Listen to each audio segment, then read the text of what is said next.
بصوتك اسمع الأكوان اقرأ كلام الله داوي نفوسنا لنحس في أعماقنا الإيمان فؤاد كالحجارة قسوة فإذا وعى القرآن حين ان الذین یاکلون اموال الیتامی ظلما، بے شک وہ لوگ جو یتیموں کا مال ہڑپ کرتے ہیں، کھا جاتے ہیں ظلم کے ساتھ، ناانصافی کے ساتھ۔ اس میں کیوں اضافہ کیا ظلما؟ اس لیے کہ کچھ تھوڑا سا کھانے کی اجازت تو شریعت نے دے دی ہے۔ اگر ولی جو ہے غریب ہے اور وہ خود فقیر ہے تو اس میں سے کچھ کھا سکتا ہے، اپنا جو ہے کچھ حق محنت وصول کر سکتا ہے، لیکن وہ بھی معروف اور معروف انداز میں کچھ کھانے کا حق حاصل ہے، لہٰذا اس کے استثناء کی وجہ سے ظلمن کا اضافہ کر دیا گیا۔ جو لوگ بھی ظالمانہ طریقے پر ناحق طور پر یتیم کا مال ہڑپ کرتے ہیں، انما یاکلون فی بطونہم نارا، حقیقت میں وہ اپنے پیٹوں میں بھر رہے ہیں آگ۔ اسی طریقے سے جو مال ہڑپ کر رہے ہیں یتیموں کے، چاہے نظر نہیں آ رہا ہے کہ یہ انگارہ ہے، کچھ بھی نہیں، کھا رہے ہیں اور کچھ کوئی تکلیف نہیں ہو رہی، پیٹ میں مروڑ تک نہیں اٹھ رہا، زبان پر چھالا تک نہیں آ رہا، کچھ نہیں ہو رہا، لیکن حقیقت میں یہ آگ ہے۔ چنانچہ آتا بھی ہے کہ حضور کو جو مشاہدات کرائے گئے جو شب معراج میں، تو آپ نے دیکھا بعض لوگوں کو کہ کچھ وہ لوگ ہیں کہ جن کے پیٹوں کے اندر سے، منہ سے، ناک سے آگ کی لپٹ نکل رہی ہے۔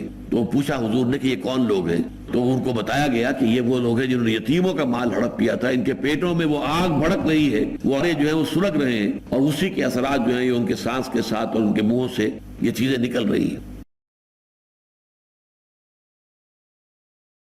اعوذ باللہ من الشیطان الرجیم، بسم اللہ الرحمن الرحیم۔ یوصیکم اللہ فی اولادکم للذکر مثل حظ الانثیین فإن كن نساء فوق اثنتین فلہن ثلثا ما ترک وإن كانت واحدة فلها النصف ولأبویہ لكل واحد منہما السدس مما ترک إن كان له ولد فإن لم يكن له ولد فورثه أبواه فلأمه الثلث فإن كان له إخوة فلأمه السدس من بعد وصية يوصي بها أو دين آباؤكم وأبناؤكم لا تدرون أيهم أقرب لكم نفعا فريضة من الله إن الله كان عليما حكيما وَلَكُمْ نِصْفُ مَا تَرَكَ أَزْوَاجُكُمْ إِن لَّمْ يَكُن لَّهُنَّ وَلَدٌ فَإِن كَانَ لَهُنَّ وَلَدٌ فَلَكُمُ الرُّبُعُ مِمَّا تَرَكْنَ مِن بَعْدِ وَصِيَّةٍ يُوصِينَ بِهَا أَوْ دَيْنٍ وَلَهُنَّ الرُّبُعُ مِمَّا تَرَكْتُمْ إِن لَّمْ يَكُن لَّكُمْ وَلَدٌ فَإِن كَانَ لَكُمْ وَلَدٌ فَلَهُنَّ الثُّمُنُ مِمَّا تَرَكْتُم مِّن بَعْدِ وَصِيَّةٍ تُوصُونَ بِهَا أَوْ دَيْنٍ وَإِن كَانَ رَجُلٌ يُورَثُ كَلَالَةً أَوْ امْرَأَةٌ وَلَهُ أَخٌ أَوْ أُخْتٌ فَلِكُلِّ واحد مِّنْهُمَا السُّدُسُ فَإِن كَانُوا أَكْثَرَ مِنْ ذَلِكَ فَهُمْ شُرَكَاءُ فِي الثُّلُثِ مِنْ بَعْدِ وَصِيَّةٍ يُوصَى بِهَا أَوْ دَيْنٍ غَيْرَ مُضَارٍّ وَصِيَّةً مِّنَ اللَّهِ وَاللَّهُ عَلِيمٌ حَلِيمٌ تلك حدود اللہ ومن یطع اللہ ورسولہ یدخلہ جنات تجری من تحتها الانہار خالدین فیہا وذلک الفوز العظیم ومن یعص اللہ ورسولہ ویتعد حدودہ یدخلہ نارا خالدا فیہا وَلَهُ عَذَابٌ مُّهِينٌ رب اشرح لي صدري ويسر لي أمري واحلل عقدة من لساني يفقهوا قولي۔ ابھی ہم نے سورہ نساء کے دوسرے رکوع کی تلاوت کی ہے۔ یہ کل 4 آیات پر مشتمل ہے اور اس میں قرآن مجید میں نہایت ایجاز کے ساتھ، نہایت اختصار اور اجمال کے ساتھ اسلام کا مکمل قانون وراثت آ گیا ہے۔ بلکہ اگر تجزیہ کیا جائے تو ان 4 آیتوں میں سے بھی 2 آخری آیتیں جو ہیں وہ اخروی جزا و سزا سے متعلق ہیں۔ اصلاً جو قانون وراثت ہے صرف 2 آیات میں بیان ہوا ہے۔ ویسے ان میں اگر اضافہ کیا جائے کہ پہلے رکوع کی جو آیت نمبر 7 تھی جس کا ہم مطالعہ کر چکے ہیں، وہ اصل میں اس قانون وراثت کے لیے تمہید کی حیثیت رکھتی ہے، تو اس کو شامل کیا جائے۔ اور دوسرے یہ کہ یہاں پر جو ایک قانون بیان ہوا ہے کلالہ کی وراثت کے بارے میں، اس کے بارے میں چونکہ کچھ اشکالات پیدا ہوئے صحابہ کرام کے مابین اور انہوں نے حضور سے وضاحت طلب کی، تو جو آیت وضاحت پر مشتمل نازل ہوئی ہے وہ اس سورہ مبارکہ کے آخر میں ہے. آج کے درس میں ہم اسے بھی شامل کریں گے تاکہ بات مکمل ہو جائے. اس طرح سے یہ 2 آیتیں اور شامل کر لی جائیں تو پھر وہی تعداد 4 کی بنے گی کہ پورا قانون وراثت اپنی تمہید سمیت کل 4 آیات میں آ گیا ہے. اب میں چاہتا ہوں کہ اس سے پہلے کہ ہم ان آیات کا مطالعہ کریں جن میں کہ آج میں نے ابھی تلاوت کی ہے، وہ پہلی آیت ہم دوبارہ پڑھ لیں، آیت نمبر 7 جو ہے، اس لیے کہ وہ ہے نہایت جامع تمہید. اس میں ارشاد فرمایا گیا تھا للرجال نصیب مما ترک الوالدان والاقربون، مردوں کے لیے بھی حصہ ہے اس سب میں سے کہ جو والدین چھوڑ کر مرے یا بہت قریبی رشتہ دار. وللنساء نصیب مما ترک الوالدان والاقربون، اسی طرح عورتوں کے لیے بھی حصہ ہے اس سب میں سے کہ جو ان کے والدین چھوڑ کر مرے یا ان کے قریبی رشتہ دار. مما قل منہ او کثر، اب یہ 2 چیزیں تاکید کے ساتھ آئی، تاکید کے لیے آئی، چاہے وراثت تھوڑی ہو چاہے زیادہ ہو. نصیبا مفروضا، اور یہ تمام حصے جو ہیں فرض کیے گئے ہیں، اللہ تعالیٰ کی طرف سے معین ہے، طے شدہ ہے، ان میں کسی کمی بیشی کا اختیار کسی کو حاصل نہیں ہے. اصل میں وراثت کے بارے میں اگر ہم دنیا کے مختلف تہذیبوں کا یا مذاہب کا جائزہ لیں تو 6-7 بڑی بڑی گمراہیاں جو ہیں آپ کو ملیں گی تاریخ انسانی میں. مثلا ایک گمراہی یہ رہی ہے کہ کسی فرد کا چھوڑا ہوا مال جو ہے وہ اس کی اولاد یا اس کے اقربا کی وراثت میں نہیں جائے گا، ان کو نہیں ملے گا، بلکہ وہ تو پوری قوم کی اجتماعی ملکیت ہوگا، گویا کہ حکومت کے قبضے میں آ جائے گا. ایک گمراہی یہ رہی ہے کہ جیسا کہ قبائلی نظام ہوتا ہے تو جو بھی کوئی ترکہ ہے جو وراثت ہے وہ قبیلے کی ملکیت ہوگی، اس پر کسی فرد کا کوئی حق نہیں. ایک یہ شکل رہی ہے اور جو آج بھی موجود ہے بڑی کثیر تعداد کے اندر کہ جو صرف خلف اکبر ہے، یعنی بڑا بیٹا، بیٹوں میں بھی صرف بڑا بیٹا، سب سے بڑا بیٹا وہ وارث ہوگا. اس میں ان کے پیش نظر یہ حکمت ہے کہ جائیداد جو ہے وہ تقسیم در تقسیم ہو کر چھوٹی نہ ہو جائے. اگر کسی کی کوئی چھوٹی سی ریاست ہے، وہ ریاست جو ہے کوئی بہت بڑا زمیندار ہے تو اس کی زمینداری جو کی تو قائم رہے، ورنہ وہ تقسیم ہوتے ہوتے ہوتے چاہے وہ 100 مربع تھی، ہوتے ہوتے ہو سکتا ہے 1-1 مربع، اور پھر وہ کنالوں کی تقسیم جو ہے بیگوں کے اندر آ جائے. لہذا اس کو روکنے کے لیے انہوں نے طے کیا کہ یہ ایک ہی رہے اور یہ کہ سب سے بڑا بیٹا جو ہے وارث ہوگا. ایک اور روایت یہ تھی کہ میت کے متوفی کے فوت ہونے کے وقت اس کی اولاد میں سے، اولاد نرینہ میں سے جو جنگ کرنے کی صلاحیت رکھتے ہو، دفاع کی صلاحیت رکھتے ہو، گھڑ سواری کر سکتے ہو، تلوار بازی کر سکتے ہو، نیزہ بازی کر سکتے ہو، شمشیر زری کر سکتے ہو، صرف وہ وارث ہوں گے. یعنی جو دفاع کی صلاحیت رکھنے والے وہ وارث ہوں گے. ایک یہ رائے تھی کہ عورت کا سرے سے کوئی حصہ ہے ہی نہیں، عورت جو ہے وہ وارث ہے ہی نہیں، عورت کا وراثت میں کوئی حصہ نہیں. بہت بعض جگہوں پر ترمیم کی گئی، بہت نرمی کی گئی، بہت بھلائی کی گئی عورتوں کے ساتھ. تو یہ کہا گیا کہ صرف جو منقولہ جائیداد ہے اس میں عورت کا حصہ ہوگا. کپڑے لتے ہیں، گھریلو سامان ہے جو ادھر سے ادھر منتقل ہو سکتا ہے، لیکن ظاہر بات ہے مکان ہے کسی کا وہ تو غیر منقولہ ہے، وہ تو ایک جگہ پر کھڑا رہے گا. زمین ہے کسی کی وہ غیر منقولہ ہے، وہ تو ایک ہی جگہ پر کھڑی رہے گی. تو صرف منقولہ اموال جو ہے ان میں سے کچھ حصہ جو ہے عورتوں کو بھی دیا جا سکتا ہے، غیر منقولہ جو جائیداد ہو، اموال ہو، ان میں کوئی حصہ نہیں. تو ان سب کی نفی ہے در حقیقت کہ جو اس ایک آیت میں کر دی گئی، اور یہ جامع ترین تمہید ہے. مردوں کا بھی حصہ ہے اس سب میں سے جو والدین چھوڑ کر فوت ہوں یا جو بہت قریبی رشتہ دار ہو. ظاہر بات ہے کہ اقرب کا لفظ یہاں پر آیا ہے، والاقربون. یہ نہیں ہے کہ بچے رشتہ دار تو سبھی بن جائیں گے، اماں حوا اور بابا آدم پر تو جا کر تمام انسان جو ہے وہ بہن بھائی بن جاتے ہیں، لیکن نہیں، جو قریب ترین رشتہ دار ہیں ان کا حصہ ہے. اسی طریقے سے وَلِلنِّسَاءِ نَصِيبٌ مِّمَّا تَرَكَ الْوَالِدَانِ وَالْأَقْرَبُونَ، یہ ہے وہ انقلابی اعلان کہ عورتوں کے لیے بھی حصہ ہے اس سب میں سے کہ جو ان کے والدین چھوڑ کر فوت ہوئے ہوں یا ان کے بہت قریب کے رشتہ دار چھوڑ کر فوت ہوئے ہوں.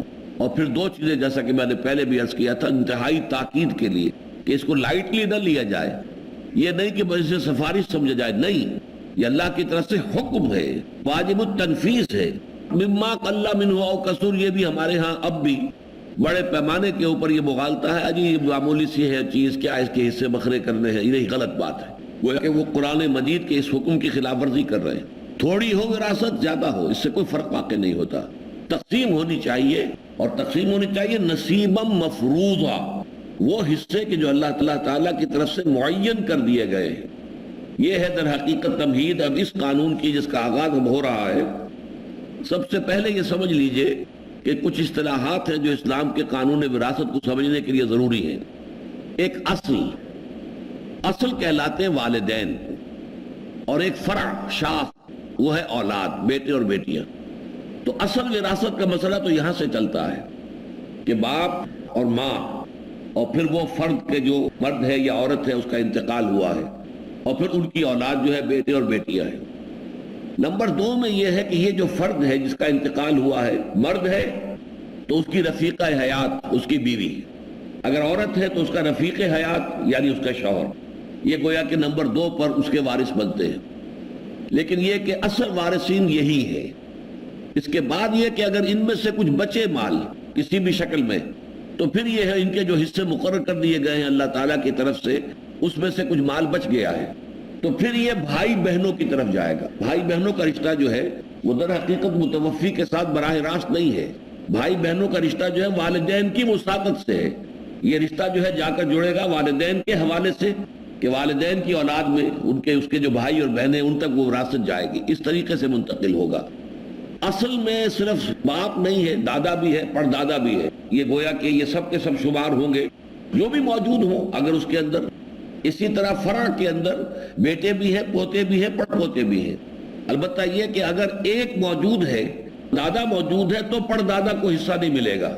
وہ سارا کا سارا حصہ جو ہے وہ دادا ہی کو ملے گا، پردادا کو نہیں جائے گا. اسی طریقے سے بیٹا اگر موجود ہے تو پوتے کو کچھ نہیں ملے گا، پوتا محجوب شمار ہوگا. اس لیے کہ جو پہلا حلقہ ہے اس کے اندر ہی وراثت آ گئی ہے اور ختم ہو گئی ہے. تو یہ چند چیزیں ذہن میں رکھیے. اور نمبر 2 اصطلاحات اس کے اندر آتی ہے کہ بھائی بہن بھی 3 طرح کے ہوتے ہیں عربی زبان میں: عینی، اللاتی یا الاتی، اور اخیافی. ایک بھائی بہن وہ ہیں کہ جن میں والد بھی مشترک اور والدہ بھی مشترک، جس کو ہم کہتے ہیں اپنی زبان میں حقیقی بہن بھائی. ایک ہی ماں ہے، ایک ہی والد ہے. لیکن دوسرا وہاں پر ہوتا ہے کہ والد ہے لیکن والدائیں 2 ہیں، علیحدہ علیحدہ 3 ہیں. یہ بھی بہن بھائی ہیں لیکن یہ اللاتی کہلائیں گے یا الاتی. یہ عین کی زیر کے ساتھ ہے، یہ زبر کے ساتھ ہے. یہ بھی بہن بھائی، لیکن عربوں کے ہاں یہ بھی تقریباً حقیقی کہلاتے ہیں. ان میں اور وہ حقیقی بہن بھائی کے جس میں والدین دونوں مشترک ہوں کوئی فرق نہیں. حقوق میں، ان کے درجے میں، ان کا رشتہ اخوت جو ہے اتنا ہی مضبوط ہے جتنا کہ ہماری ٹرم میں جو حقیقی ہے. اسی طریقے سے در حقیقت یہ اللاتی بھائی بھی ہوتے ہیں. اور یہی لفظ حضور نے استعمال کیا ہے انبیاء کے لیے: نحن معاشر الانبیاء بنو اللاتی. ہم جو انبیاء ہیں ہم یہ در حقیقت اللاتی بہن بھائی ہیں. یعنی ہمارا دین ایک ہے، البتہ شریعتیں جدا جدا ہیں. جیسے اللاتی بہن بھائی وہ ہوتے ہیں جن کا باپ ایک ہے، مائیں جدا جدا ہیں، تو ہمارا دین تو ایک ہے. شرع لکم من الدین ما وصى به نوحا والذی اوحینا الیک وما وصینا به ابراہیم وموسیٰ وعیسیٰ. 5 کا دین ایک ہے، اگرچہ شریعت موسوی اور ہے، شریعت محمدی اور ہے، شریعتوں کا فرق ہے. ورتل القرآن. تو نحن معاشر الانبیاء، حضور نے فرمایا ہم جو انبیاء ہیں، ہماری جو جماعت ہے، ہمارا معاشرہ ہے، ہماری ایک امت ہے. قرآن مجید میں 2 جگہ آیا ہے: ان هذه امتکم امۃ واحدۃ وانا ربکم فاعبدون. اے نبیوں، اے میرے تمام نبیوں اور رسولوں، تم سب ایک ہی امت ہو اور میں تم سب کا رب ہوں، پس میری ہی بندگی کرو. تو یہ ایک ہی امت ہے. حضور نے معاشر الانبیاء کا، نحن معاشر الانبیاء، ہمارا جو معاشرہ ہے انبیاء کا، بنو اللاتی، ہم در حقیقت باپ ہمارا ایک ہے لیکن مائیں ہماری جدا ہیں. تو یہ اللاتی بہن بھائی کہلاتے ہیں. نمبر 3 ہے اخیافی. اخیافی وہ ہوتے ہیں کہ جن میں ماں تو مشترک ہے، باپ علیحدہ ہے. ان کا درجہ ظاہر بات ہے کم تر ہے، ان کا رشتہ اخوت اس درجے مضبوط نہیں ہے. اس لیے کہ اسلام میں قانونی اعتبار سے اولاد کا تعلق زیادہ جو ہے وہ والد کے ساتھ ہے. ویسے یہ کہ احترام اور ادب اور خدمت والدہ کی زیادہ ہے، لیکن یہ کہ قانونی طور پر حق جو ہے وہ والد کا ہے. اس حوالے سے جب والد جدا ہو گئے تو وہ رشتہ اخوت جو ہے وہ اب اتنا مضبوط نہ رہا جتنا کہ اس شکل میں کہ والد ایک ہو. چاہے ماں بھی ایک ہو اور چاہے ماں جدا ہو، لیکن والد اگر ایک ہو تو چاہے وہ عینی ہو یا اللاتی ہوں وہ ان کے ہاں حقیقی شمار ہوتے ہیں. البتہ اخیافی جو ہے ان کے درمیان فرق واقع ہو جاتا ہے.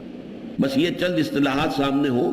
اسی طریقے سے ایک اور بھی اصطلاحات جو ہیں قانون وراثت پر اگر آپ کو کتاب پڑھیں گے تو ایک ذوی الفروض کہلاتے ہیں، یعنی جن کے حصوں کا تعین قرآن مجید کے اندر آیت کے اندر لفظاً ہو گیا ہے، وہ ہے جن کے کہ فرائض مقرر کر دی اللہ تعالیٰ کی طرف سے، حصے معین ہو گئے. ایک عصبہ کہلاتے ہیں. عصبہ وہ ہیں کہ جو جیسے کہ ہم کہتے ہیں نحن عصبہ، قرآن مجید میں آیا ہے سورہ یوسف میں کہ حضرت یوسف علیہ السلام کے بھائیوں نے کہا تھا کہ یہ حضرت یوسف اور ان کے جو بھائی ہیں بنیامین، لا یوسف و اخوہ احب الی ابینا منا ونحن عصبہ، یہ یوسف اور اس کا بھائی جو ہے یہ ہمارے والد حضرت یعقوب علیہ السلام کو بہت زیادہ محبوب ہے ہم سے، ہماری نسبت سے، حالانکہ ہم ایک جماعت ہیں پوری، ایک گروہ ہے، ایک طاقت ہے. تو عصبہ اس سے عصبیت کا لفظ بنا ہے. ایک گروہی طور پر آپ کے اندر احساسات ہوتے ہیں اور آپ اس گروہ کا ڈیفینڈ کرنے کے لیے ہر وقت جو ہے اپنے گروہی مفادات کو ڈیفینڈ کرنے کے لیے کمر کس لیتے ہیں، تو یہ عصبیت کہلاتی ہے. لیکن یہ کہ عصبہ عین کے زبر کے ساتھ جو آتا ہے وہ عصبہ تھا، یہ عصبہ ہے. عصبہ کہلاتے ہیں وہ جیسے کہ اب یہ ہمارے جو جوڑوں کے جو پٹھے ہیں کہ جو جوڑوں کو جوڑ کر رکھتے ہیں مضبوطی کے ساتھ، ہلنے نہیں دیتے، یہ عصبہ ہے. اعصاب اسی لیے ان کو جمع کی جاتی ہے اعصاب ڈھیلے پڑ گئے ہیں، یعنی جوڑوں کے بند جو ہے وہ ڈھیلے پڑ گئے، پٹھے کمزور ہو گئے. تو عصبہ وہ ہے کہ جو کسی ایک خاندان کے اندر اس کے تمام رشتوں کو جوڑنے والے ہیں. ان میں ظاہر بات ہے کہ سب سے پہلے والدین ہیں کہ جن سے اصل میں اصل کہا جاتا ہے. جب ہم ویسے سوچتے ہیں تو والدین ٹاپ پر ہیں، پھر ان کی اولاد ہوئی، پھر ان کی اولاد ہوئی، اور یہ بیچ والی جو ہے نسل اس کو متوفی یا متوفیہ ہم کہتے ہیں کہ اس کی پھر جو ہے وراثت منتقل ہوگی. تو ایک ہے ان کے اوپر والدین اور ایک ہے ان کے نیچے یعنی ان کی اولاد. یہ ہے سب سے پہلے وارث، اولین وارث یہ ہے. لیکن ویسے جب لفظ استعمال ہوتا ہے تو والدین کو اصل کہتے ہیں اور اولاد کو فرع کہتے ہیں. گویا کہ یہاں پر تشبیہ جو ہے وہ درخت کی ہے. درخت میں آپ کو معلوم ہے جڑ نیچے ہے، اس کے بعد تنا ہے، تنے کے بعد شاخیں ہیں. تو جڑ جو ہے وہ والدین ہے، پھر بیٹا وہ ہے یا بیٹی ہے جس کی کہ وفات کے اوپر اور یہ سارا وراثت کا معاملہ جو ہے زیر غور ہے، پھر ان کی شاخیں ہیں. اولاد جو ہے بیٹے اور بیٹیاں وہ ان کی شاخیں، وہ فرع کہلاتے ہیں. فرمایا یوصیکم اللہ، سب سے پہلے تو اللہ وصیت کر رہا ہے تمہیں، تاکید کر رہا ہے، حکم دے رہا ہے فی اولادکم، تمہاری اولاد کے بارے میں. للذکر مثل حظ الانثیین، بیٹے کے لیے دو بیٹیوں کے برابر کا حصہ ہے. یعنی بیٹے کو دوہرا ملے گا، بیٹی کو اکیلا ملے گا. سب سے پہلا فرق تو یہ کیا گیا بیٹی بھی وارث ہے، بیٹا بھی وارث ہے. وہ تو گویا کہ پہلے جو آیت ہم نے آیت نمبر 7 پڑھی ہے اس میں واضح ہو چکا. للرجال نصیب مما ترک الوالدان والاقربون وللنساء نصیب مما ترک الوالدان والاقربون. تو وارث ہونے کے اعتبار سے تو برابر ہے، لیکن وراثت میں حصہ جو ہے وہ بیٹی کا جو ہے وہ نصف ہے، بیٹے کا اس کے مقابلے میں دگنا ہے. اچھا، اس کی جو علت اور حکمت ہے وہ بالکل صاف سمجھ میں آتی ہے. اس لیے کہ سارا معاملہ ہوتا ہے آپ کسی جز کو کل کے پس منظر میں رکھ کر دیکھیں. اسلام کا نظام کیا ہے؟ عائلی نظام. نان نفقہ لڑکے کے ذمے ہے. لڑکی جو اس کے گھر میں آئے گی بیوی بن کر، اس کو کوئی کمائی کرنے کی ضرورت نہیں ہے، اس کو اپنے آپ کو سپورٹ نہیں کرنا ہے، بلکہ اس کو سپورٹ کرنا شوہر کے ذمے ہے. اسی طریقے سے بیٹا شادی کرے گا تو اسے مہر دینا ہوگا، بیٹی کی شادی ہوگی تو اسے مہر ملے گا. اس حوالے سے اس میں بالکل عدل اور انصاف کی بات ہے کہ وراثت میں بیٹی کا حصہ جو ہے وہ آدھا رکھا گیا ہے بیٹے کے مقابلے میں. بیٹے نے ایک خاندان کو سپورٹ کرنا ہے، اس کی کفالت کرنی ہے، جبکہ بیٹی تو خود جو ہے کسی اور کی سپورٹ پر ہوگی، اس کا نان نفقہ جو ہے وہ اپنے شوہر کے ذمے ہوگا. اسی طریقے سے بیٹا شادی کرے گا تو مہر ادا کرے گا، بیٹی کی شادی ہوگی تو اسے مہر ملے گا. تو اس پورے کانٹیکسٹ میں رکھ کر دیکھیے تو یہ بات بھی میں سمجھتا ہوں کہ غیر معقول نہ ہوتی، معقول ہوتی کہ بیٹی کا کوئی حصہ وراثت میں نہ ہوتا. اس لیے کہ بیٹی کے اوپر کوئی جو ہے مالی ذمہ داری ہے ہی نہیں. بیٹی نکاح کرے گی تو اس کو مہر ملے گا، بیٹی کسی گھر جا کر آباد ہوگی تو اس کا نان نفقہ جو ہے شوہر کے ذمہ ہوگا. اس کی چونکہ مالیاتی ذمہ داری کوئی ہے ہی نہیں، لہذا اگر نہ بھی ہوتا حصہ تو بھی وہ غیر منطقی اور غیر معقول بات نہ ہوتی. لیکن قرآن مجید نے عورتوں کے سٹیٹس کو جو بلند کیا ہے، اوپر کیا ہے، ان کے اندر جو ہے ایک ترفع پیدا کیا ہے، اس کا یہ مظہر ہے کہ بیٹی کا حق جو ہے وہ بھی معین کیا گیا. صرف فرق یہ رکھا گیا ہے کہ بیٹے کا حصہ دگنا ہے، اس کے مقابلے میں بیٹی کا اکیرا ہے. بعض علماء نے بڑی عمدہ یہاں پر ایک نقطہ نکالا ہے کہ اس میں بیٹی کے حصے پر زیادہ زور ہے. یہ نہیں کہا گیا ہے کہ دو عورتوں کا حصہ جو ہے وہ ایک مرد کے برابر ہوگا، نہیں، یعنی مرد کا حصہ اصل نہیں ہے، اصل عورت کا حصہ ہے. للذکر مثل حظ الانثیین، گویا کہ اصل جو چیز ہے وہ لڑکیوں کا حصہ ہے، اور لڑکیوں کے حصے میں سے دو لڑکیوں کے حصے کے برابر جو ہے وہ لڑکے کا حصہ ہوگا. لڑکے کے حصے کا ذکر ہو رہا ہے لڑکیوں کے حصوں کے حوالے سے، نہ یہ کہ لڑکیوں کے حصے کا ذکر کیا جائے لڑکوں کے حصے کے حوالے سے. للذکر مثل حظ الانثیین فإن كنا نساء، اب شکل پیدا ہوتی ہے، بیٹی فرض کیجئے صرف ایک ہے، بیٹا ایک ہے، اگر کوئی نہیں ہے اولاد میں اور ایک بیٹا ہے صرف، تو وہ کل کا وارث ہو جائے. بیٹی اگر ایک ہے تو وہ تو نصف کی وارث ہوگی، لہذا بقیہ نصف جو ہے وہ پھر جائے گا. وہ میں نے عرض کیا تھا وہ دوسرے قرابت داروں تک بات جائے گی، پھر اس لیے کہ وہ بہن بھائیوں تک معاملہ جائے گا، دوسرے دائرے کے اندر بات منتقل ہو جائے گی، لیکن اسے آدھا ملے گا. بیٹی پوری وارث نہیں ہو سکتی. اگر کسی شخص کی ایک ہی بیٹی ہے تو بیٹی کل مال کی وارث نہیں ہوگی، نصف کی ہوگی. دو ہوں یا دو سے زائد ہوں تو بھی وہ 2/3 سے زیادہ کی مالک نہیں ہوں گی. اگر دو ہیں تو ٹھیک ہے، ایک ایک تہائی دونوں کو مل گیا، 2/3 مل گیا. 3 ہے تو وہی 2/3 جو ہے 3 حصوں میں تقسیم کیا جائے گا. 4 ہے تو وہی 2/3 جو ہے وہ 4 حصوں میں تقسیم کیا جائے گا. اور وقس علی ذالک 5 ہے تو 5 میں تقسیم کیا جائے گا، لیکن ٹوٹل وراثت کے 2/3 سے زیادہ نہیں ہوگا. یہ بات یہاں بیان کی گئی. فَإِن كُنَّ نِسَاءً فَوْقَ اثْنَتَيْنِ، اگر وہ ہوں بیٹیاں، عورتیں ہوں 2 سے زائد، فَلَهُنَّ ثُلُثَا مَا تَرَكَ، تو ان کے لیے ہوگا 2/3 اس میں سے جو چھوڑا گیا ہے مال، جس کی وراثت کا معاملہ آپ طے کرنے بیٹھے ہوئے، 2/3 ہوگا. وَإِن كَانَتْ وَاحِدَةً، اور اگر وہ ہو اکیلی، فَلَهَا النِّصْفُ، تو اس کو نصف ملے گا. اب یہاں خود بخود ایک بات واضح ہو گئی کہ اگر بیٹا ایک ہوگا تو پورا وارث ہو جائے گا، اس لیے کہ بیٹے کے لیے بیٹی سے دگنا حصہ ہے. تو بیٹی اگر اکیلی ہے تو نصف وراثت پا رہی ہے، تو بیٹا اگر اکیلا ہے تو وہ پوری وراثت کا جو ہے مالک ہو جائے گا. لیکن اس کو یہاں بیان نہیں کیا کیونکہ نہایت ایجاز ہے، نہایت اختصار ہے، ضرورت سے زیادہ ایک حرف جو ہے وہ بات نہیں کی جا رہی ہے، اور اسی کے اندر سمو لیا گیا ہے. اس پر بڑی بڑی کتابیں لکھی گئی ہیں، اور یہ فن جو ہے بڑا مشکل فن ہے، یہ علم الفرائض. اس میں ہمارے اسپیشلسٹ ہوتے ہیں علماء، ہر عالم دین میں نہیں کر سکتا. اس لیے کہ جب پروپوزیشن آتی ہے کہ ایک شخص فوت ہوا ہے، بیٹا کوئی نہیں ہے، ایک پوتا ہے، بھائی کوئی نہیں ہے، بھتیجا ہے، والد نہیں ہے، دادا ہے، بناؤ اب اس کی وراثت بناؤ. اب اس کے اوپر جو حساب کتاب جڑیں گے، مختلف کیٹیگریز کے لوگ جمع ہو گئے، تو یہ آسان کام نہیں ہے. لیکن یہ کہ پوٹینشلی وہ سارا کچھ جو ہے ان 2 آیتوں کے اندر موجود ہے. البتہ یہ کہ اس کی تفصیلات میں جائے تو بڑی بڑی موٹی کتابیں لکھی جائیں گی، اور یہ آسان کام نہیں ہے، یہ کافی مشکل کام ہے. بہت ہی جو متخصص ہوتے ہیں اس کے، یعنی فقہ کا بھی ہر مفتی جو ہے وہ متخصص نہیں ہوتا کہ وہ فرائض کا علم بھی جانتا ہو. یہ اس کا ایک علیحدہ شعبہ ہے کہ یہ وراثت کے قوانین جو قرآن کے ہیں اور حدیث کے ذریعے سے جو سامنے آتے ہیں، ان کا ایک خاص علم ہے اور بڑا مشکل علم ہے. لہذا یہاں پر اس کا ذکر نہیں کیا گیا کہ بیٹا اگر اکیلا ہے تو وہ کل کا وارث ہو جائے. اچھا، میں نے کہا تھا نا کہ ایک فرع ہے، فرع کا ذکر تو آ گیا، اولاد کا ذکر ہو گیا. پہلا اصول یہ کہ بیٹے کا حصہ دگنا ہوگا بیٹی سے. نمبر 2 یہ بیٹا اکیلا ہے تو کل کا وارث، بیٹی واحد ہے، اکلوتی ہے، کوئی اور نہ بیٹا ہے نہ بیٹی، تو وہ نصف. 2 سے زائد ہیں بیٹیاں یا 2 ہیں تو وہ 2/3 کے اندر شریک ہو جائیں گی. یہ قانون ہو گیا بیٹے اور بیٹی کے بارے میں. اب آئیے جو اصل ہے، جڑ ہے، وَلِأَبَوَيْهِ لِكُلِّ وَالِدٍ مِّنْهُمَا السُّدُسُ مِمَّا تَرَكَ إِن كَانَ لَهُ وَلَدٌ، اور اس کے جو والدین ہیں ابوین یعنی باپ بھی اور ماں بھی، اس کے والدین، لِكُلِّ وَاحِدٍ مِّنْهُمَا، ان میں سے ہر ایک کے لیے ہے السُّدُسُ، 6واں حصہ، مِمَّا تَرَكَ، اس میں سے کہ جو چھوڑا ہے متوفی نے یا متوفا نے، ان كَانَ لَهُ وَلَدٌ، اگر اس کے اولاد بھی ہے. اگر جو شخص وہ مرد ہو یا عورت، ظاہر بات ہے وراثت تو دونوں شکلوں میں ہوگی. عورت فوت ہوئی ہے تو اس کی بھی وراثت ہوگی، اس کا بھی مال ہوگا. اسے اپنے والدین کی طرف سے کوئی جائیداد مل گئی تھی، وہ اب جو ہے وہ جائیداد اس کے پاس برقرار رہی ہے، اس کے انتقال کے بعد وہ جائیداد تقسیم ہوگی. تو مال جو ہے وہ مرد کا بھی ہو سکتا ہے، عورت کا بھی ہو سکتا ہے.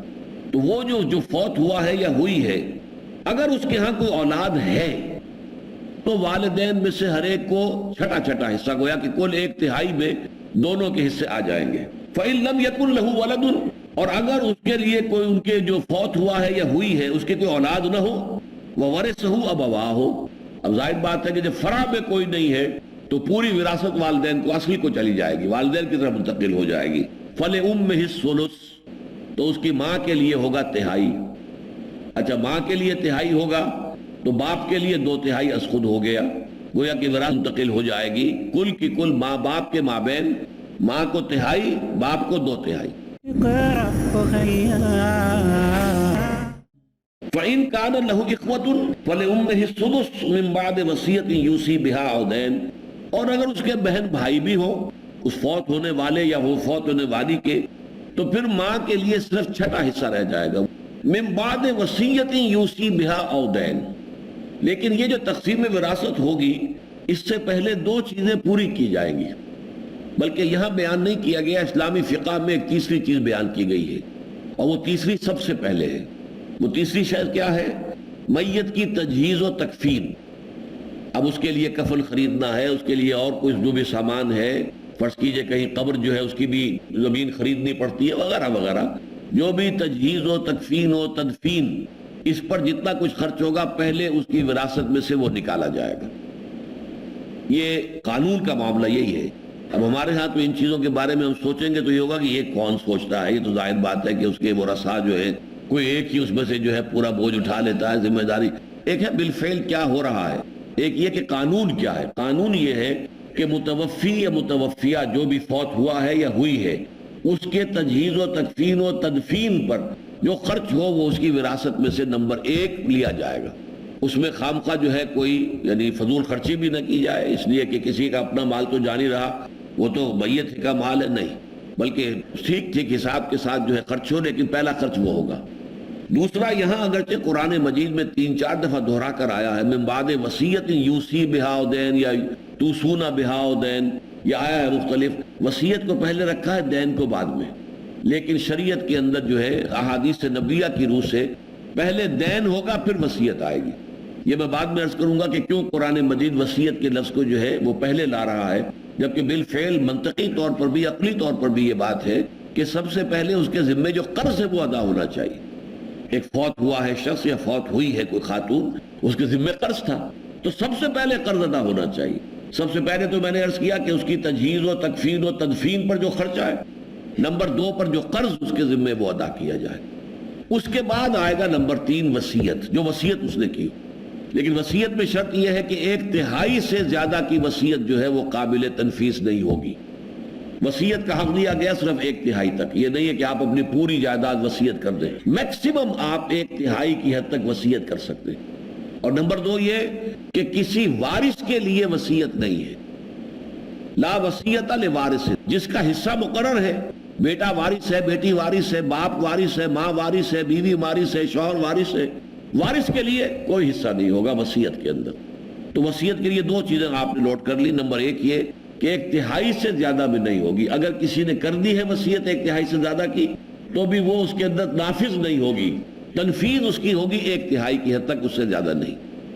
لیکن یہ کہ وصیت کو کیوں ذکر کیا گیا ہے دین سے مقدم، اس لیے کہ وصیت کی ایسا نہ ہو کہ لوگ اس کی اہمیت کو نہ سمجھیں، وصیت کی اپنی جگہ پر اہمیت ہے۔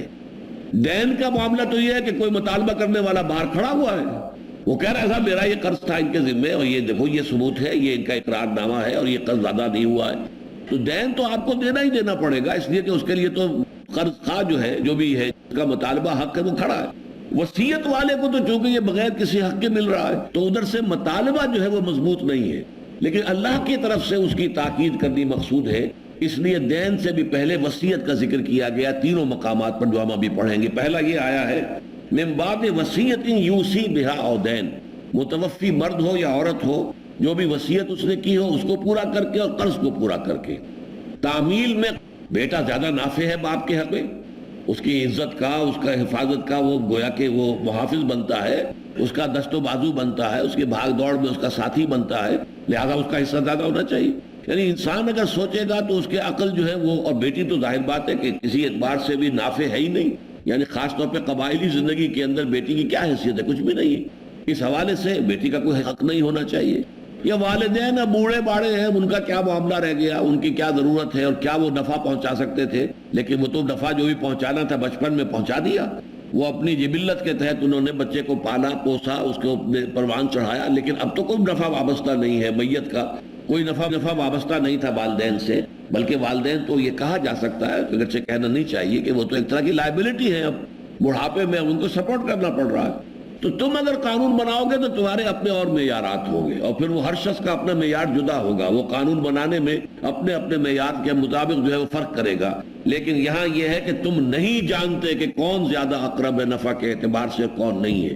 یہ بنا ہے ہی نہیں، یہ بنیاد ہے ہی نہیں، یہ اساس ہے ہی نہیں قانون کے لیے، بلکہ فریضۃ من اللہ، یہ تو فریضہ ہے اللہ کی جانب، یہ آخری فیصلہ ہے جو اللہ تعالیٰ نے کر دیا ہے، جس میں کہ تمہارے کسی اختیار کو کوئی دخل نہیں، تمہارے کسی فلسفے کو کوئی دخل نہیں، تمہارے کسی قیاس کو کوئی دخل نہیں، یہ نہیں کہ کون نافع زیادہ ہے اس کے حوالے سے اس کا حصہ بڑھایا جائے، کون نافع کم ہے اس کا گھٹا دیا جائے، نہیں، قطعاً نہیں۔ آباؤکم و ابناؤکم لا تدرون ایہم اقرب لکم نفعا فریضۃ من اللہ، اور اس میں مزید زور، ان اللہ کان علیما حکیما، دیکھ لو اللہ علیم ہے اور حکیم ہے۔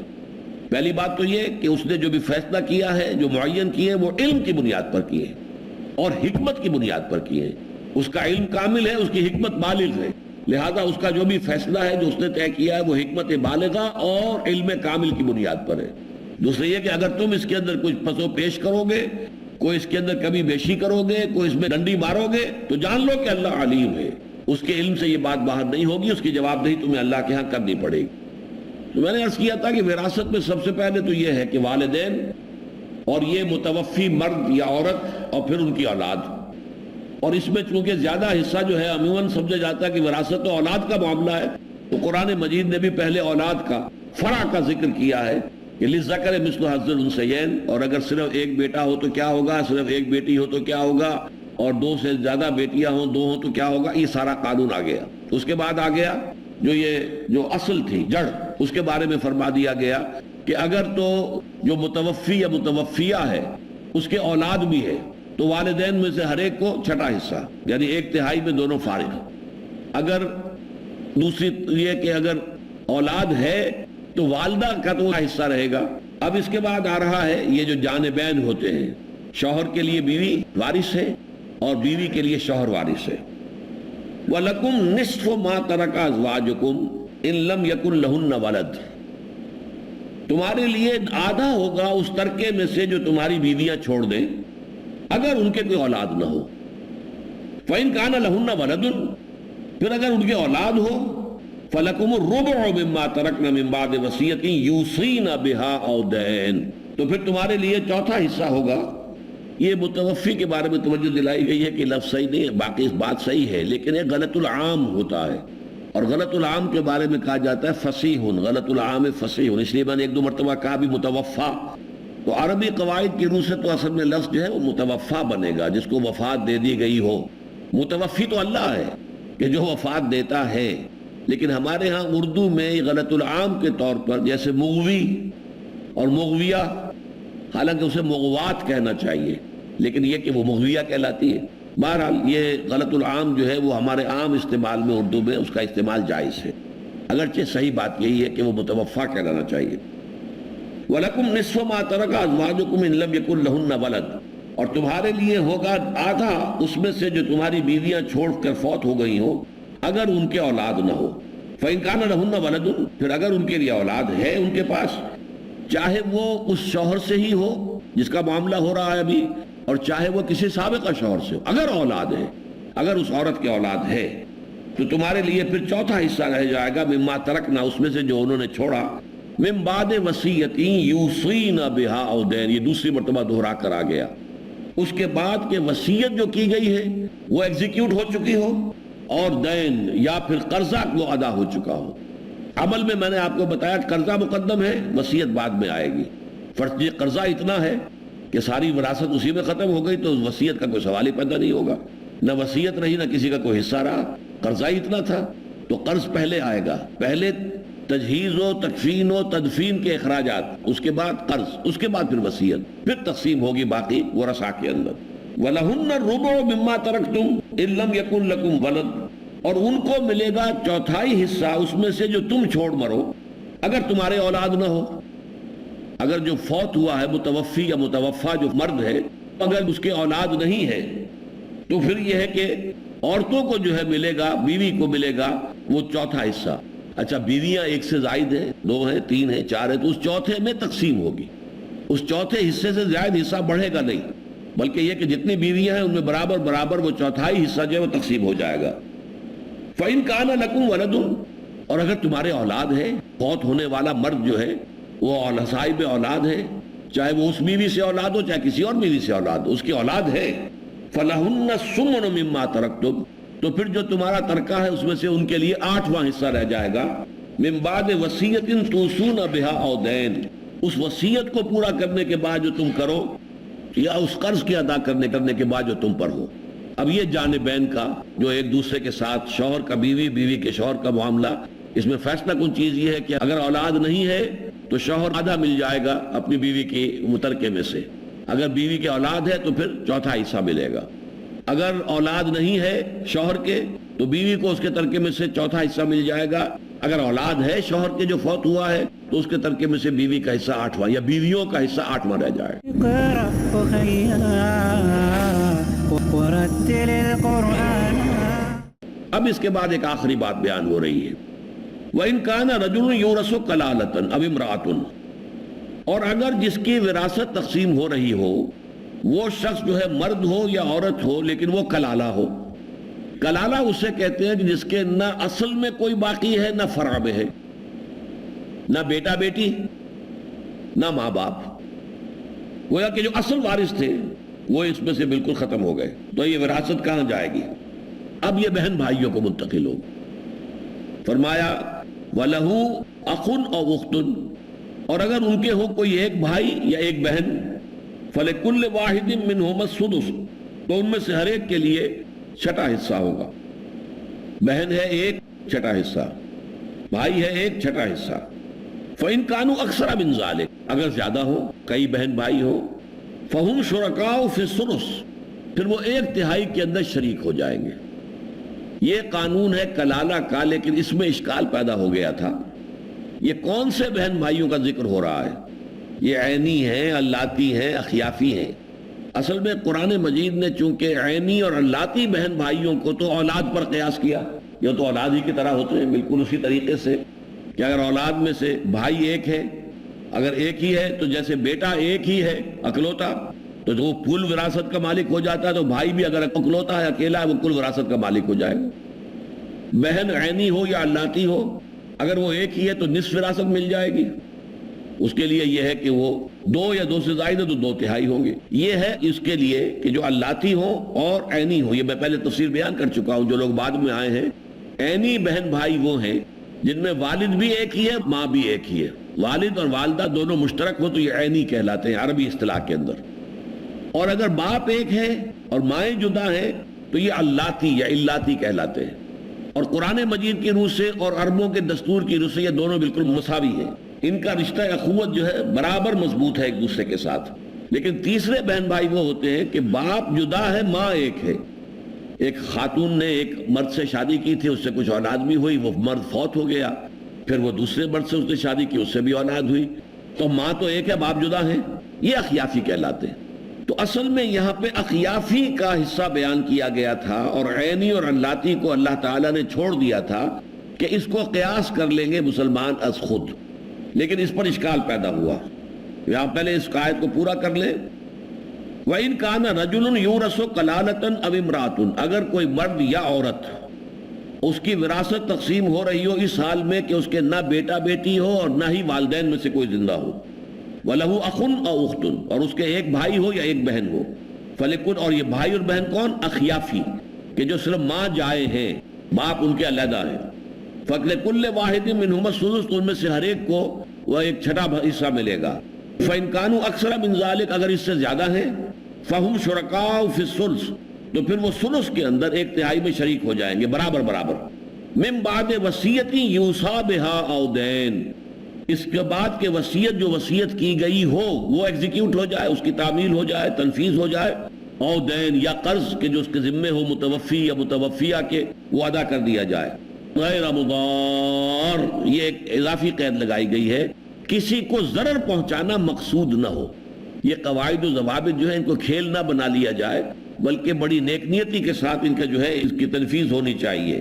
وصیۃ من اللہ، اور یہ وصیت ہے، یہ حکم ہے، یہ تاکید ہے اللہ کی طرف سے. پھر زور دیکھیے کہ پہلے 2 مرتبہ ہم دیکھ چکے ہیں کہ یہ نصیبا مفروضا، یہ اللہ تعالیٰ کی طرف سے ہے، طے شدہ ہے. مما قل منہ او کثر، کم ہو یا زیادہ ہو، اس کے اندر وراثت کے یہ قوانین آئیں گے. واللہ علیم حلیم، اللہ تعالیٰ سب کچھ جاننے والا، کمال حلم والا ہے. اس کے حلم پر دھوکہ نہ کھاؤ کہ وہ تمہیں پکڑ نہیں رہا ہے. اس کی پکڑ جب آئے گی تو ان بطش ربک لشدید، پھر اس کی پکڑ بڑی سخت ہوگی. تلک حدود اللہ، یہ اللہ کی حدود ہیں. ومن یطع اللہ ورسولہ یدخلہ جنات تجری من تحتہا الانہار، جو اللہ اور اس کے رسول کی اطاعت کرے گا وہ داخل کرے گا انہیں ان باغات میں جن کے دامن میں ندیاں بہتی ہوں گی. خالدین فیہا، وہ اس میں ہمیشہ ہمیشہ رہیں گے. وذالک الفوز العظیم، اور یقیناً یہی بہت بڑی کامیابی ہے. ومن یعص اللہ ورسولہ ویتعدی حدودہ، اور جو بھی اللہ تعالیٰ کی نافرمانی کرتا ہے اور اس کے رسول کی نافرمانی کرتا ہے، ویتعدی حدودہ، اب تلک حدود اللہ کے بعد فرما رہے ہیں یہ اللہ کی حدود ہیں. ویتعدی حدودہ، جو بھی اس کی حدود سے تجاوز کرے گا، اعتداء کرے گا، آگے بڑھے گا، پامال کرے گا حدود اللہ کو، یدخلہ نارا خالدا فیہا، وہ انہیں داخل کرے گا آگ میں جس میں وہ ہمیشہ ہمیشہ رہیں گے. وَلَهُ عَذَابٌ مُّهِینٌ، اور ان کے لیے زبردست اور بہت ہی اہانت آمیز رسوا کن عذاب ہے. میں نے عرض کیا تھا کہ 4 آیتوں میں سے 2 تو جو ثواب و عذاب ہے اس کے اوپر مشتمل ہے. اگر ان احکام پر عمل کرو گے تو اللہ تعالیٰ کی طرف سے ثواب ہے، بدلہ ہے، اجر ہے، اللہ تعالیٰ کی طرف سے مغفرت ہے، جنت میں داخلہ ہے. اور اگر تم نے ان کی خلاف ورزی کی تو جان لو کہ پکڑ ہوگی، بہت سخت ہوگی، اور اس کی تحدید جو ہے اتنی کہ اس کے لیے آگ میں رہنا، خالدن فیہا، ہمیشہ ہمیشہ رہنا اس کے اندر. یہ گویا کہ شدید ترین کفر جو ہے یہ اس کی صدا ہے جو کہی جا رہی ہے، یدخلہ نارا خالدن فیہا، اس کو داخل کرے گا آگ میں، اس میں ہمیشہ رہنے کے لیے. وَلَهُ عَذَابٌ مُّهِینٌ، اور اس کے لیے ہے دردناک عذاب. اب نوٹ کر لیجئے اس کا جو آخری آیت آئی ہے سورہ نساء کی، وہ اسی ضمن میں مزید وضاحت طلب کی گئی. یہ آخری آیت ہے، آیت نمبر 176. یستفتونک، اے نبی آپ سے استفتاء کر رہے ہیں. استفتاء کہتے ہیں فتویٰ طلب کرنا، کوئی فیصلہ مانگنا، کسی چیز کی وضاحت چاہنا. یستفتونک، یہ پہلے بھی آ چکا ہے آیت نمبر 127 سے لے کے 130 تک، کہ وہ جو عورتوں کے معاملے میں آیا تھا کہ 2 اور 3 اور 4 تک نکاح کر سکتے ہو، لیکن یہ کہ ان کے مابین عدل ضروری ہے، اور اگر تمہیں اندیشہ ہو کہ عدل نہیں کر سکو گے تو پھر ایک پر اکتفا کرو. تو اس کے ضمن میں مزید جو پھر استدراک تھا، پھر جو وضاحت مزید کی گئی، وہ تفصیل سے 4 آیتوں میں سورہ نساء کی ہی آیت نمبر 127، 28، 29 اور 130، ان 4 آیتیں وہ ہم نے ساتھ ہی پڑھی تھی ان دونوں آیتوں کے ساتھ. بالکل وہی معاملہ یہاں بھی ہے کہ 4 آیتیں ہم نے پڑھی ہیں آج جو سورہ نساء کے دوسرے رکوع جن پر مشتمل ہے، لیکن یہ کہ اس میں ایک چیز کی وضاحت جو ہے وہ اس آخری آیت میں آ رہی ہے. یستفتونک، اے نبی یہ آپ سے فتویٰ طلب کر رہے ہیں، وضاحت طلب کر رہے ہیں. قل اللہ یفتیکم فی الکلالہ، کہیے اللہ تعالیٰ فتویٰ دیتا ہے تمہیں، وضاحت کر رہا ہے، بات جو ہے کھول کر بیان کر رہا ہے کلالہ کے بارے میں.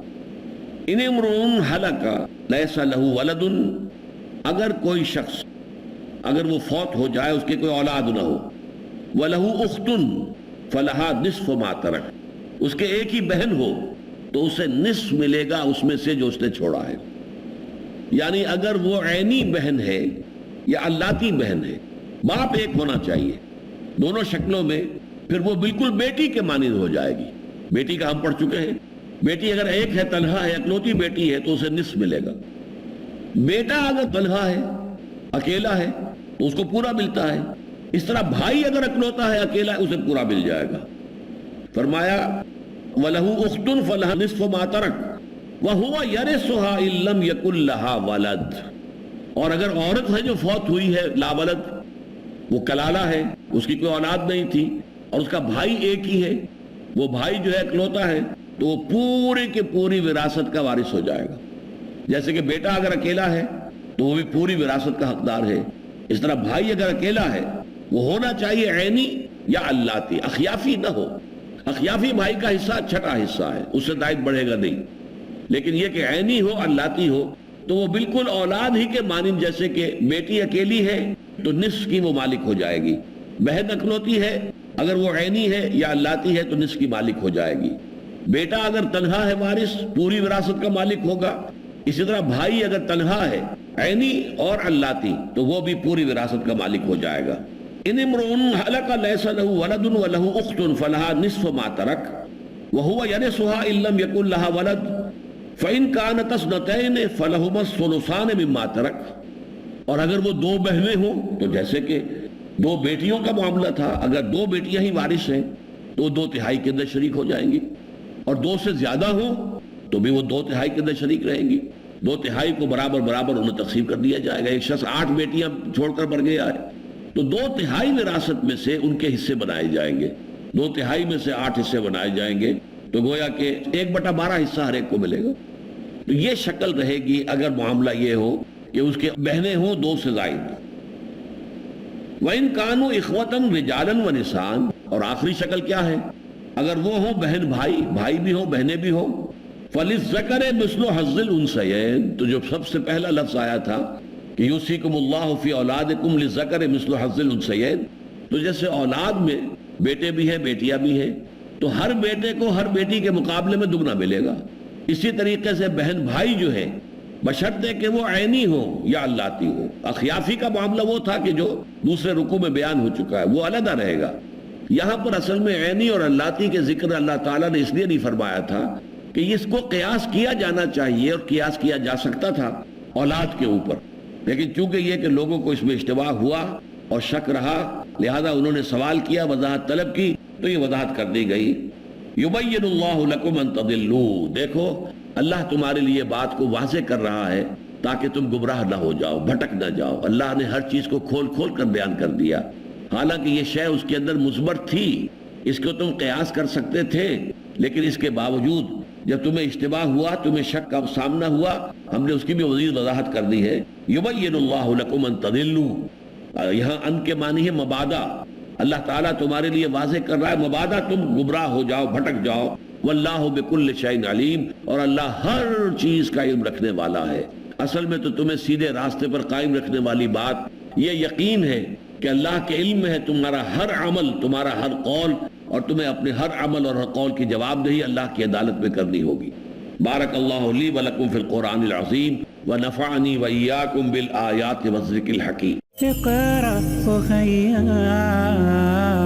ورتل القرآن اصبح بصوتك اسمع الأكوان.